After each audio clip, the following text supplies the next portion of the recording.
오늘은 요한 1서의 말씀을 가지고 하나님과 교제하라라는 제목으로 주의 말씀을 증거하겠습니다. 여러분, 요한 1서는요 저자가 누구일까요? 요한입니다. 나이가 많이 들어서 쓴 편지인데요. 여러분, 초대교회가 예수님이 복음을 전하고 그의 제자들을 남겨두고 부활 승천하신 이후에 그의 복음이 성령의 역사와 함께 초대교회에 엄청난 부흥이 일어났어요.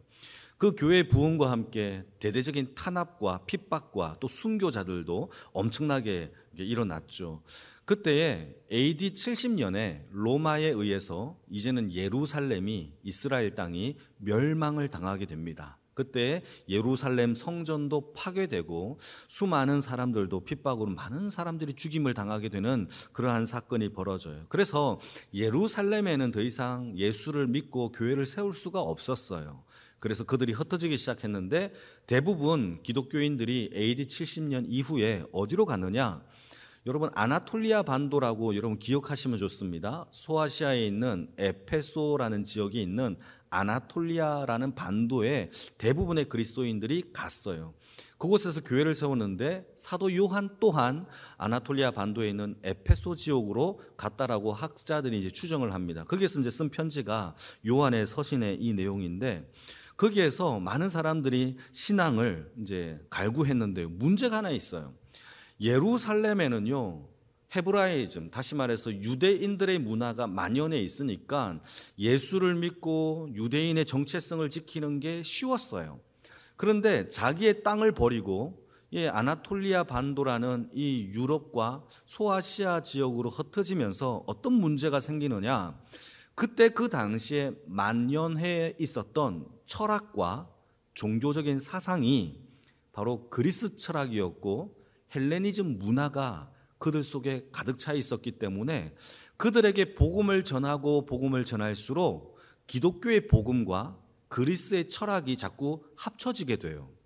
그러니까 우리나라에도 처음에 복음이 전파되었을 때 유교 사상과 이 교회의 복음의 이야기가 자꾸 합쳐지니까 우리나라에 특수한 어떤 문화가 많이 형성되어진 것처럼 마찬가지로 그쪽 지역에서도 이 헬라 철학, 그리스 철학, 헬레니즘 문화와 기독교의 복음이 접합되어서 이 기독교의 복음 또한 사람들이 생각하기를 하나의 철학이나 하나의 문화라고 그들이 생각을 한 겁니다.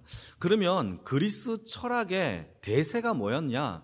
한 가지만 알고 한번 넘어가면 그때 그 당시에 가장 중요한 철학이 하나 있었는데 그것은 바로 플라톤 철학이에요. 플라톤, 여러분 많이 들어보셨죠? 소크라테스의 제자가 플라톤이고 플라톤의 제자가 아리스토텔레스예요.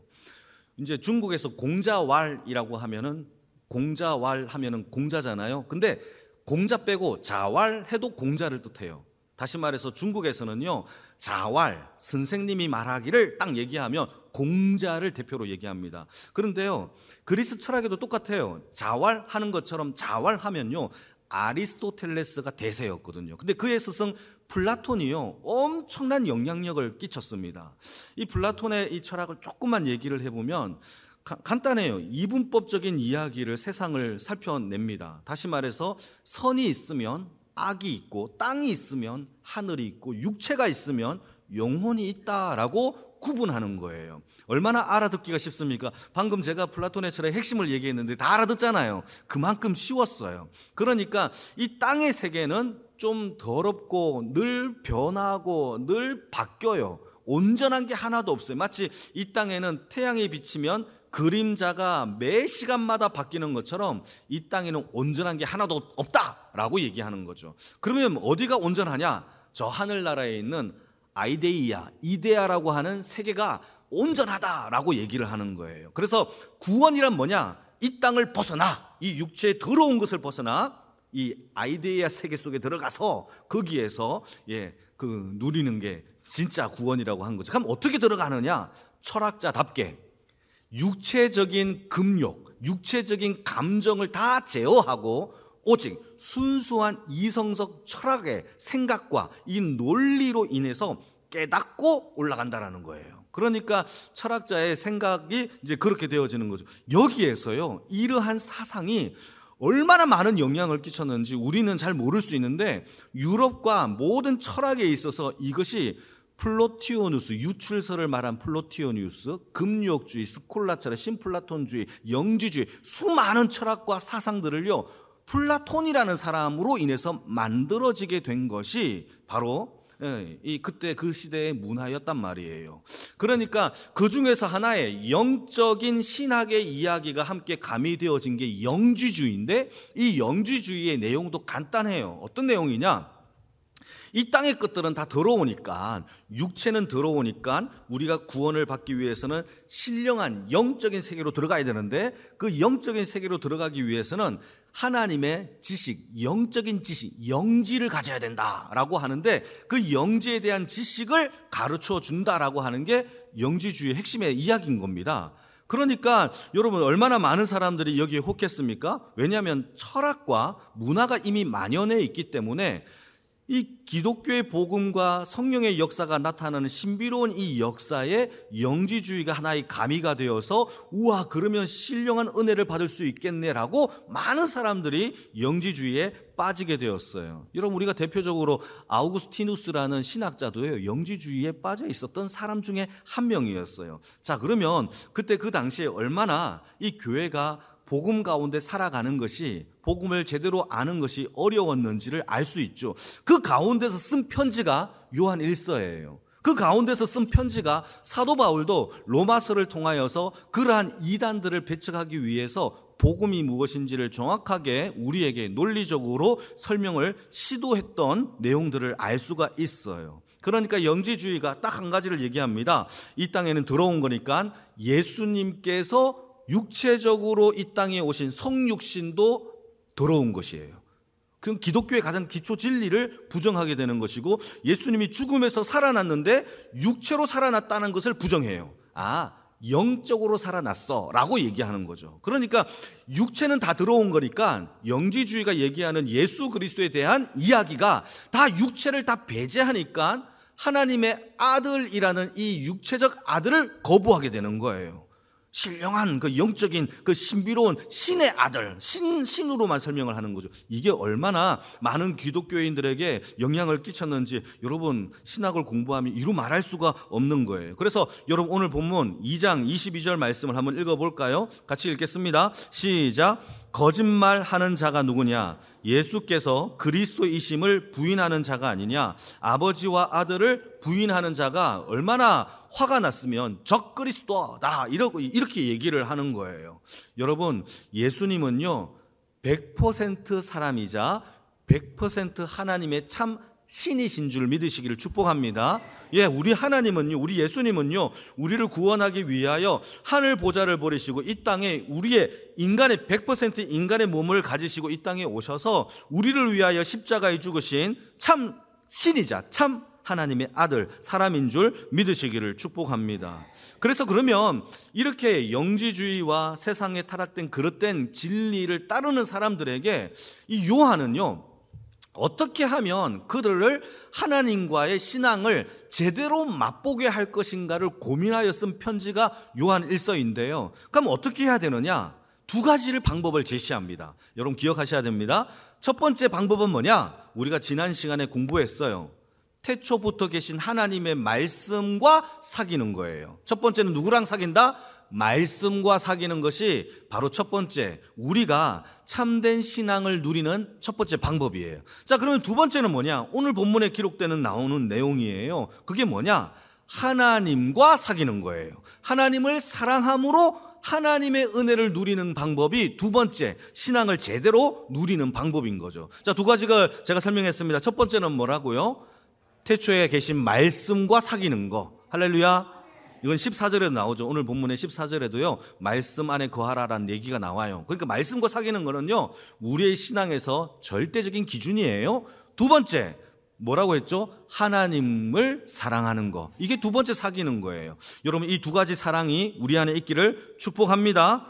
그게 승리예요. 이게 이 땅에서 누릴 수 있는 가장 중요한 거죠. 그런데 여기서요 말씀과 사귀고 하나님과 사귀라라는 대상만 달라 접을 뿐이지 똑같은 단어가 있죠. 그게 교제 사귐이에요. 교제와 사귐이라는 단어가 성경에서 중요한 단어인데 헬라말로 코이노니아라는 단어를 써요. 여기에는요 3가지 뜻이 있어요. 코이노니아, 교제라는 단어에는 몇 가지 뜻이 있다고요? 3가지. 밥 먹고 잠이 올 때 가장 좀 3가지 이렇게 하면 다 기억이 안 날 텐데 그래도 일단 들어봅시다. 3가지가 있는데 첫 번째는 뭐냐? 교제한다라는 뜻은 첫 번째 뭐냐? 소통한다. 서로 소통, 커뮤니케이션이죠. 소통. 두 번째는 뭐냐? 나누다, 스플릿, 다시 나누는 거예요. 이렇게 나누는 거예요. 함께 나누는 거. 세 번째는 무엇이냐? 참여하다. 거기에 take in 하는 거예요. 참여하는 거. 자, 3가지가 뭐라고요? 첫 번째는 소통, 두 번째는요? 참여. 아닌데요? 뭐죠? 나누다. 제가 헷갈렸네요. 세 번째는 뭐라고요? 참여. 이게 3가지인 거죠. 그래서 사도 요한은요, 이 3가지 의미를 다 요한 1서에서 설명을 합니다. 제가 한번 읽어볼게요. 첫 번째는 태초부터 계신 하나님의 말씀과 소통하는 거, 나누는 거. 두 번째, 이웃을 사랑하면서 이웃과 함께 그 더불어 복음을 나누는 거. 세 번째는요, 그리스도의 십자가의 고난에 우리가 참여하는 거. 이 3가지로 하나님과의 교제를 우리에게 설명을 해주고 있는 겁니다. 이러한 교제의 삶이 충만하기를 축복합니다. 자, 그리고 우리가 또 한 가지 알아야 될 게 있어요. 교제한다라고 할 때 반드시 함께 설명되어야 할 단어가 또 하나 더 있어요. 그게 뭐냐 하면 사랑이에요. 사랑. 사귈 때에 사랑 없이 사귈 수가 있을까요? 없을까요? 없어요. 연기하는 거죠. 사랑도 없는데 사귀는 척 하는 거는요, 뭔가 돈을 빼거나 뭔가 도움이 필요하거나 이 사람을 이용해 먹기 위해서 하는 거예요. 그런데 진짜 교제한다라는 것은 그 속에 뭐가 있다? 사랑, 러브가 반드시 포함되어져 있어요. 자, 그런데요, 사랑이라는 이 단어에는요 힘이 있어요. 사랑에 좀 다 메마르신 것 같은데요, 우리 다시 한번 다시 순수한 사랑을 꺼내봅시다. 사랑하면 우리는 내가 알지도 못했던 이 힘이 사랑 안에서 막 뿜어져 올라와요. 이해 잘 안 되십니까? 다시 한번 설명합니다. 어떤 자매가 있었어요. 이 자매가 어떤 한 남자랑 교제하기 시작합니다. 서로 사랑하니까 교제하겠죠. 교제하면서 이 여인이 아침잠이 되게 많았어요. 근데 아침잠을 안 자고 일어나서 머리를 손질하면서 아침 일찍 예쁘게 화장하고 아침 일찍 나와서 남자랑 데이트를 해요.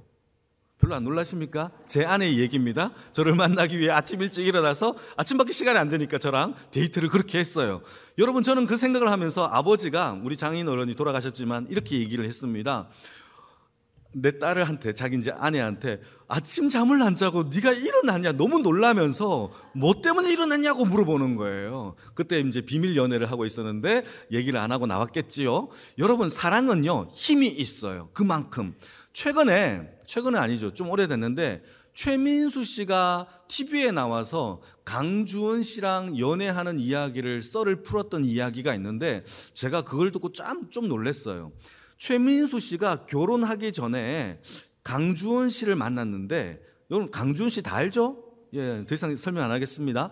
강주은 씨는 미스 코리아에 나오신 분이고 캐나다 사람이에요.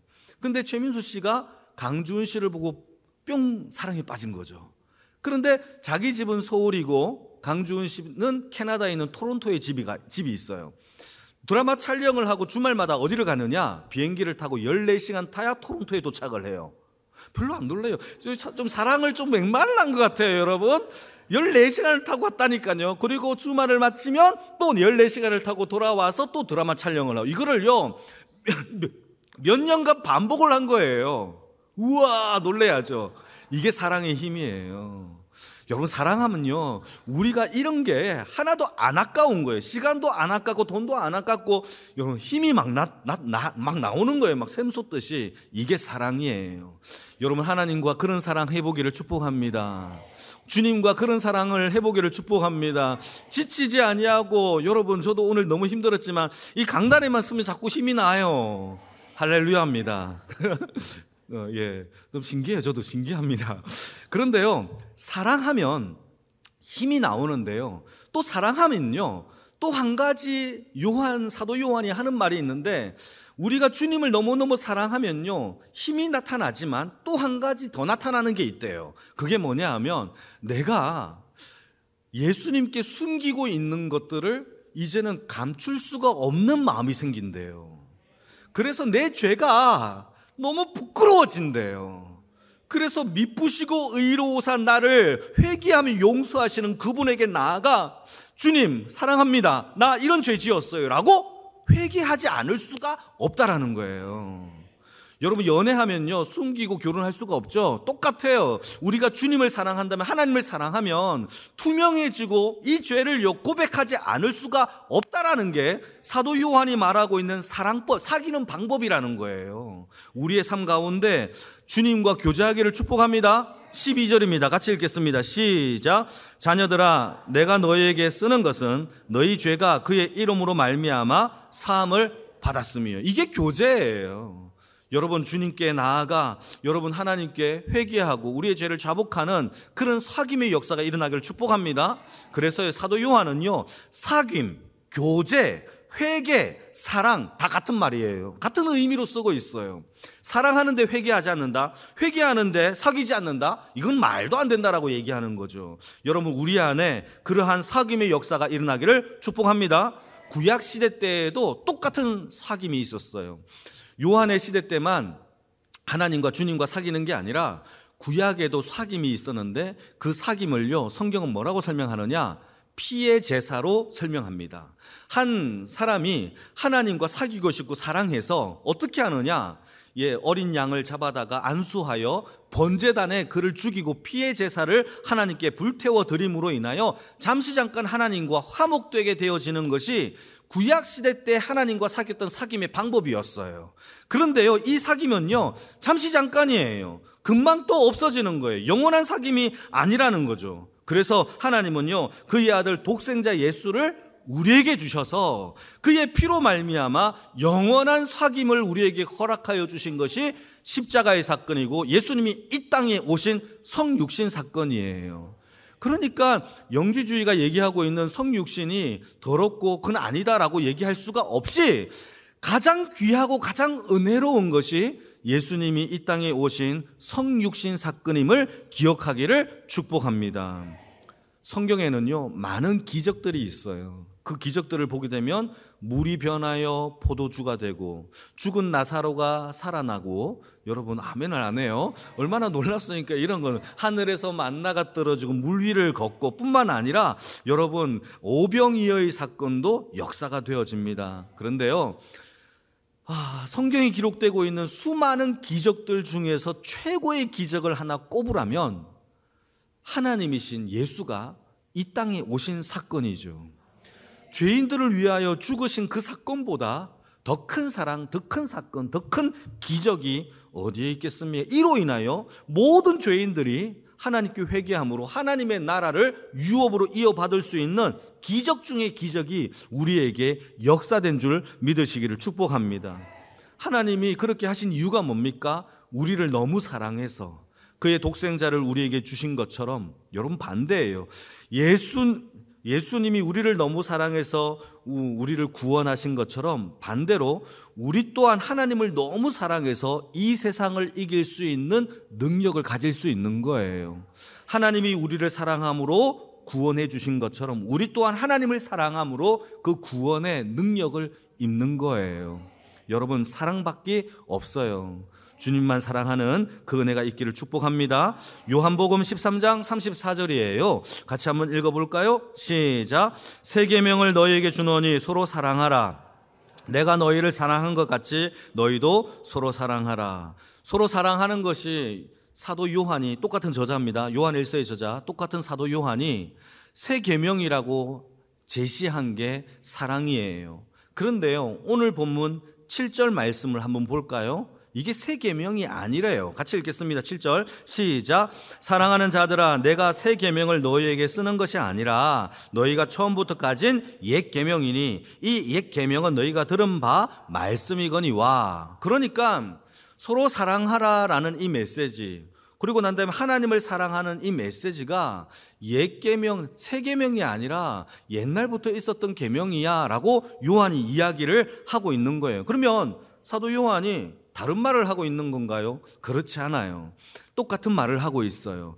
여기에서 말하고 있는 새 계명은요, new thing, 새로운 것을 뜻하는 게 아니라 새롭게 갱신된, 새롭게 의미가 부여된 계명이라는 뜻을 가지고 새 계명이라고 하는 거예요. 예컨대 여러분 간음한 여인이, 여러분 잘 들어보세요. 간음한 여인이 예수님 앞에 붙잡혀 왔어요. 자, 율법에 기록되기를, 질문입니다. 간음한 여인은 돌로 쳐 죽이는 게 맞아요? 틀려요? 맞아요. 율법은요, 하나님을 사랑하는 방법이요, 간음한 여인을 데리고 오면 돌로 쳐 죽여야 해요. 그게 하나님을 사랑하는 방법이에요. 그런데 예수님이 그 율법 앞에서 뭐라고 얘기하느냐? 새로운 계명, 새로운 사랑의 방법인 갱신된 복음을 얘기합니다. 이렇게 얘기하죠. 너희들 중에 죄가 없는 사람이 돌을 던져 쳐라 라고 얘기하죠. 그때 누가 돌을 던집니까? 아무도 돌을 던지지 못해요. 다른 계명이에요? 아니에요. 갱신된 새 계명이 뭐냐? 너희들도 죄인이니까 그 죄인의 허물을 덮어주고 그 여인이 다시는 죄를 짓지 않도록 너희들이 도울 것을 새 계명으로 우리에게 주신 거예요. 나도 죄를 범하지 아니하고 다른 사람들도 죄를 범하지 않도록 서로 협력하여 돕는 것이 주님께서 우리에게 주신 계명인 거예요. 그러니까 새로운 다른 것을 이야기한 게 아니라 같은 계명 속에서 그 의미와 내용이 우리에게 복음적으로 설명된 게 새 계명이라는 것이죠. 여러분, 그 은혜가 저와 여러분들에게 있기를 주님의 이름으로 축복합니다. 둘 다 똑같아요. 옛 계명이나 새 계명이나 다 하나님을 사랑하는 거예요. 다만 복음을 통하여 나도 죄인이구나를 깨닫는 하나님의 겸손한 은혜가 있기를 축복합니다. 여러분, 그 은혜가 있어야 돼요. 그래야 사랑을 할 수 있어요. 여러분, 진짜 사랑은요, 나도 죄인이구나, 나도 내가 분노하지 못할 만큼 나는 죄인이구나를 깨달아야만 그 사랑 속에, 그 계명 속에 하나님의 은혜를 누릴 수가 있다라는 사실입니다. 우리의 신앙의 회복은요, 하나님의 사랑을 회복해야, 그 십자가의 그리스도의 능력을 회복해야 이웃을 진정으로 사랑할 수 있는 그 마음이 긍휼과 사랑으로 나타난다라는 사실을 요한 1서에서 이야기하고 있는 겁니다. 그 은혜가 있기를 축복합니다. 예, 그 사랑이 가장 커요. 같이 15절 말씀 같이 한번 읽어볼까요? 15절입니다. 시작. 이 세상이나 세상에 있는 것들을 사랑하지 말라. 누구든지 세상을 사랑하면 아버지의 사랑이 그 안에 있지 아니하니라. 여러분, 사랑은요 항상 옳아요. 그런데요, 사랑은 옳지만 대상을 옳게 정해야 돼요. 중요한 겁니다. 지금부터는요 되게 중요한 얘기를 해요.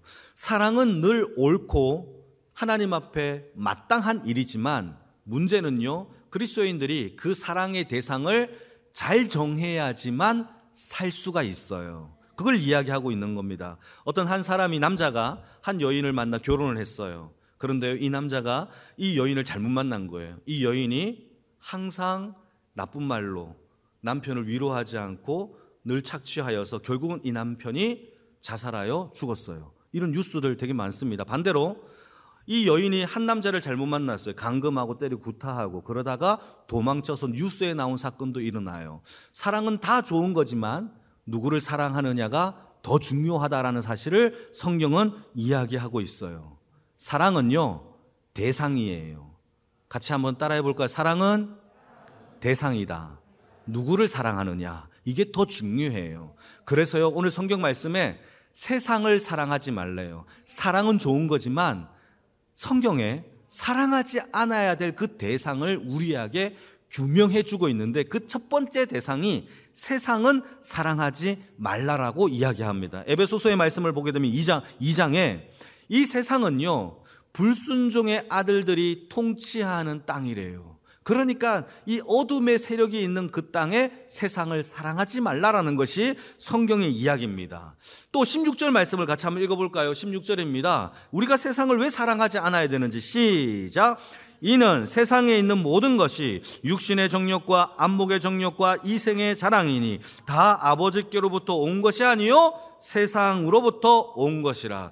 세상이 주는 거는요 하나님과 더 멀어지게 하는 거예요. 그래서 사도 요한은요 세상만큼은 사랑하지 말라라고 우리에게 권면하는 겁니다. 우리가 세상을 사랑하는 순간부터 하나님의 사랑에서 점점 멀어지게 돼 있어요. 이상해요. 세상을 사랑하면 세상을 사랑하는 만큼 하나님과 관계가 멀어져요. 그래서요 세상을 등지고 십자가만 바라보는 주의 극률한 은혜가 저와 여러분들에게 있기를 주님의 이름으로 축복합니다. 교제하는 방법이에요. 세상을 등지는 것만으로도 하나님과의 사랑이, 교제가 일어날 수 있어요. 우리는 반드시 사랑을 해야 됩니다. 그러나 그 사랑은 세상이 아니에요. 오직 하나님을 사랑하는 주의 백성이 다 되기를 축복합니다. 두 가지 방법이에요. 하나는 말씀을 사모함으로 말씀을 통하여 하나님과 교제하기를 축복하고, 두 번째는요 그리스도와 연합함으로 인하여 하나님과 동행함으로 하나님을 사랑하며 세상과 구별된 주의 인생의 사랑이 저와 여러분들에게 있기를 주님의 이름으로 축복합니다. 한 주간 동안도 많이 더울 거예요. 더운 날씨에도 주님과 사랑하며 행복한 시간을 보내시기를 주님의 이름으로 축복합니다.